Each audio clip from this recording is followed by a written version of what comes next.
From the All Indiana Podcast Network. The All Indiana Podcast Network. This is the News 8 Daily 8. Now all the latest news. Kylie Conway has all the news you need to know. And more. Please stand by. Now, here's Wish TV's Kylie Conway. Searching for a romantic summer getaway? Escape with Rich Girl Summer, the new Audible original from Lily Chu. The exquisitely talented Philippa Sue, returning to narrate her 5th Lily Chu title. This time, Philippa is joined by her real-life husband, Stephen Pasquale. Set in Toronto's wealthy cottage country, aka the Hamptons of Canada, Rich Girl Summer follows the story of Valerie, a down-on-her-luck event planner posing as a socialite's long-lost daughter, while piecing together the secrets surrounding a mysterious family and falling deeper and deeper in love with the impossibly hard-to-read and infuriatingly handsome family assistant, Nico. Caught between pretending to belong and unexpectedly finding where she truly fits in, Valerie learns her summer is about to get far more complicated than she ever planned. She's in over her head and head over heels. Listen to Rich Girl Summer now on Audible. Go to audible.com/richgirlsummer. The weekend wind has proven deadly in Carmel. Police say a man died when a tree hit him. It happened late Saturday night on Westwood Drive in a neighborhood off 116th and River Road. According to Carmel police, witnesses say Elias Smith was trying to escape the storm when the tree fell. Smith was 40 years old and here from New York. The Saturday night storms toppled several large trees in the area.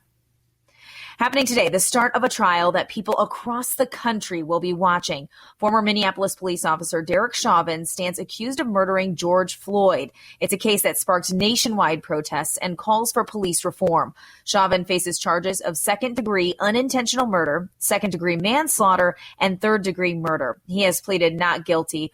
14 jurors will hear the case, 12 on the actual jury and 2 others who could step in if needed. They're the alternates. The judge expects to dismiss a 15th potential juror as soon as the trial starts. There are 6 men and 9 women on the panel. The court says 9 of the jurors are white, 4 are black, and 2 are multiracial. The Minneapolis Star-Tribune reports the courtroom has been modified to follow social distancing guidelines. The jurors will be spaced apart from one another. The judge and witnesses will speak from behind plexiglass. The paper also reports 4 attorneys from each side can be in the courtroom. Analysts expect prosecutors to show video of the Floyd arrest early in the trial. It shows Chauvin with his knee on Floyd's neck for between 8 and 9 minutes. They expect Chauvin's team to raise questions about the 2 autopsy reports in the case, which found that police action did contribute to Floyd's death. The judge says Chauvin's attorneys can bring up Floyd's arrest history and the drugs found in his system. Demonstrations are happening most every day in Minneapolis. Sunday, people walked in the streets, some with signs saying, "I can't breathe." Police are expecting more demonstrations, and the state's National Guard says it's prepared for unrest. The court has cleared out 4 weeks on its schedule for the trial. The Indiana University men's basketball team has a new coach. IU will introduce Mike Woodson as head coach today. The Hoosiers have already taken to Twitter to praise the former NBA coach and highlight his accomplishments. Woodson has spent 22 of the past 23 seasons coaching. He was head coach of the Atlanta Hawks from 2004 to 2010 and the New York Knicks from 2012 to 2014. Woodson has not coached at the college level, but he brings a familiarity with NBA-style game that would appeal to today's high school and college players. Woodson was recruited by Bob Knight in 1976 from Rod Ripple High School. Former IU star Isaiah Thomas sent Wish TV a statement about the hire, saying it's a monumental hire for the state of Indiana and Indiana University, and that you can't buy the love and passion he has for our school and his home state. Jared Jeffries, the last man to star on an IU Final Four team, weighs in on the hiring. Here's good, man. I mean, I've talked to Keith Smart, I've talked to A.J. Guyton, I've talked to A.J. Moye, Jeff Newton, a few other guys. And obviously, before this, I had talked to Woody a little bit. I talked to Isaiah, and everybody's positive. I mean, there's so many people around the program that wanted this and are happy about it, excited about it. I just think he's going to show them what Indiana's been part of. I think that also he can say the tradition of it and how it's affected his life. Woodson will not be leading the team alone, though. Thad Matta will oversee the basketball program as an associate athletic director. He was formerly the head coach at Butler University and The Ohio State University. Matta had stepped away from coaching in 2017 due to health issues. The Woodson-Matta team replaced Archie Miller, who was fired on March 15th. Woodson will be the sixth Hoosiers coach since Knight was fired back in 2000. The news turned into a big buzz among basketball fans watching the NCAA tournament in Indianapolis. Olivia Ray talked to them to see how they're feeling about the pick. I think peak Indiana is one of the top 5 jobs in the country type of thing, so I would expect big things if it's hopefully a home run hire for them. A painful reminder for Indiana fans unfolding right behind us as this city sits at the center of the basketball universe this March. Now, Hoosier fans have been vocal about their disappointment in their program's lack of postseason appearances, and today they voiced their opinion on a change in leadership that they didn't quite see coming. Yeah, more of a what the heck type feeling, not really sure the direction that they were going. I guess I kind of understand it, but I don't know if it was choice one or not. A divide among Hoosier Nation on the new hire of head coach Mike Woodson.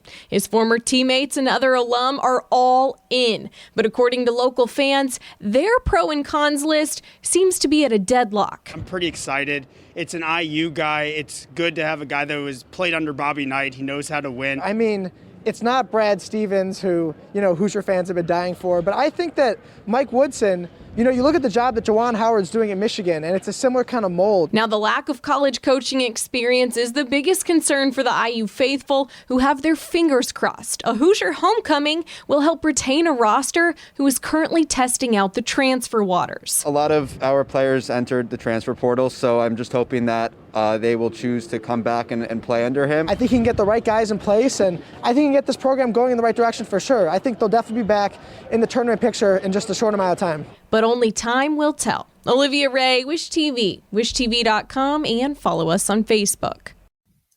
Coming into the newsroom this morning, people 30 and older are now eligible to sign up for a coronavirus vaccine in Indiana. The state health department announced the change around 8 this morning. According to state health officials, this makes the shot available to an additional 840,000 people. As we reported, the state initially said shots would open up to those 16 and up tomorrow, which included the 30 to 39 age group. This morning, appointments are booked for the next 3 weeks for a mass vaccination clinic at Assembly Hall in Bloomington. The state's scheduling site shows the next available opening is Monday, April 19th. The site will use the Pfizer vaccine. Assembly Hall will be open 3 days a week, but IU officials did not specify which days. We have a link to register for vaccines across the state on our website, wishtv.com. You can find it by clicking the news tab at the very top of the homepage. There you'll see coronavirus latest. Those eligible for the vaccine can also call 211. A new report from the World Health Organization concludes COVID-19 likely spread from bats to humans through another animal. That's from a draft version of the study from the WHO and China. The AP got a hold of it. According to the report, the coronavirus is extremely unlikely to have leaked from a lab in China. The Biden administration is expressing some skepticism about the study. Secretary of State Anthony Blinken says he has concerns about the methodology and the fact that China's government tried to help write it. This is basically what we were all saying was going to happen around the second half of March. This morning, a warning of a possible fourth surge. Health experts say they're concerned about recent rising numbers of new COVID-19 cases. Dr. Anthony Fauci says variants of the virus are not the only cause for the climbing count. What we're likely seeing is because of things like spring break and pulling back on the mitigation methods that you've seen now. Several states have done that. The dean at Brown University School of Public Health says a lot of spread is happening among younger people between the ages of 10 and 29. Former FDA commissioner and Pfizer board member Dr. Scott Gottlieb says a big way to prevent a fourth surge would be to wait a few more weeks for more people to get vaccinated. The Biden administration is working on a system for people to prove they've been vaccinated against the coronavirus. The so-called Vax Pass or vaccine passport could be used by individuals in the workplace, school, or traveling internationally.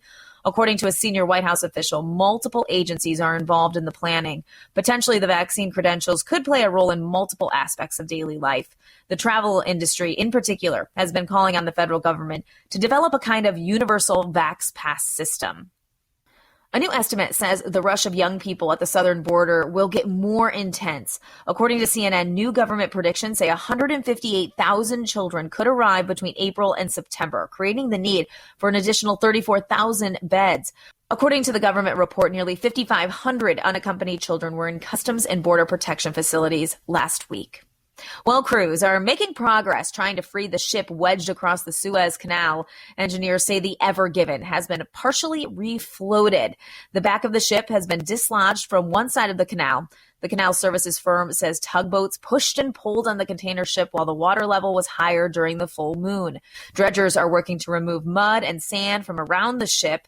The Ever Given has been wedged in the canal since last Tuesday. No details yet on when the ship could be fully freed so traffic can get by again. Officials there say the canal is losing $14 million every day in transit fees, and there are more than 350 ships waiting to pass through. Legalized recreational marijuana coming to New York. Lawmakers there finalized a deal allowing sales of the substance to adults over the age of 21. The state joins 14 others that allow its residents to buy marijuana for recreational use. According to officials, sales could bring the state close to $350 million annually.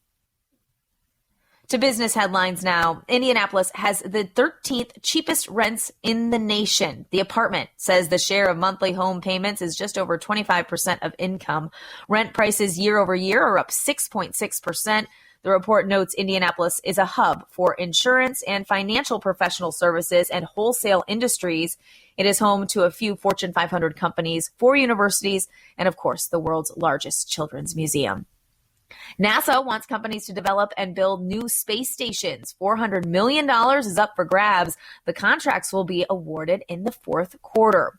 Robocalls surged in February. UMail's robocall index found robocalls are on pace to reach 51 billion in 2021, up significantly from 2020, according to UMail. Tax season always brings a spike in spam calls, and that is expected to increase into April 15th. Remember, the IRS will never call you on the phone. For the last 7 weeks, workers at an Amazon warehouse in Bessemer, Alabama, have been voting by mail on whether to unionize. Their ballots are due on Monday, March 29th, and counting will begin the next day. If the union wins, the warehouse employees could become the first members of Amazon's U.S. workforce to unionize. Results won't be known for several days. Airbnb and VRBO say they are overloaded with reservations. The home rental companies also say longer stays are trending. Online travel giant Expedia is also benefiting from increased travel. Its shares are up 30% this year. And in sports, an elite opportunity for the IU women's basketball team. For the first time in program history, the team will tip off in the Elite Eight. The Hoosiers face 3-seed Arizona tonight. The Hoosiers advanced after knocking off the number 1 seed North Carolina State 73-70 on Saturday. NC State is the first 1 seed to go down in the women's tournament.